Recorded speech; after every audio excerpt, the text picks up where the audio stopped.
అట్లా అడ్డుగా పనోనివి పనోని లెక్కలుండు. ఎక్కువ మాట్లాడకు. ఎక్కువ మాట్లాడితే కార్యాల వల్ల కొడతా. ఎట్లా వార్నింగ్ ఇచ్చినా అన్న? అరే చోటుగా నువ్వు ముందుగా ఎవరు రాకుండా రోడ్డు మీద చూసుకోపోరా. ఎందుకన్నా? నువ్వు ఓరా ముందు చూసుకోపో.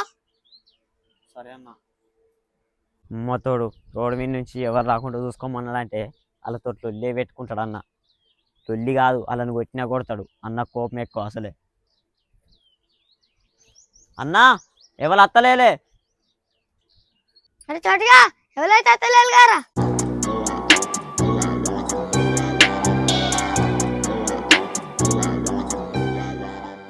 అబ్బా శంకరక్క,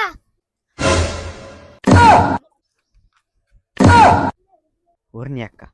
అన్న వాళ్ళని కొడతాడు అనుకుంటే కాళ్ళ మొక్కుతాడుగా. ఇప్పుడు అంతటి ఉన్నందుకు నా ఇజ్జత్ పోతుంది ఎవడని చూస్తే. శంకరక్క నీ దండ పెడతా, నీ కాలు మొక్తా. ఒక్కసారి నన్ను నమ్ము, 2 నెలల నీ పైసలు నీకు తిరిగిస్తా. ఒకసారి ఆయనకు శంకరక్క దండ పెడతా, నా పరిస్థితి మంచిగా లేదు.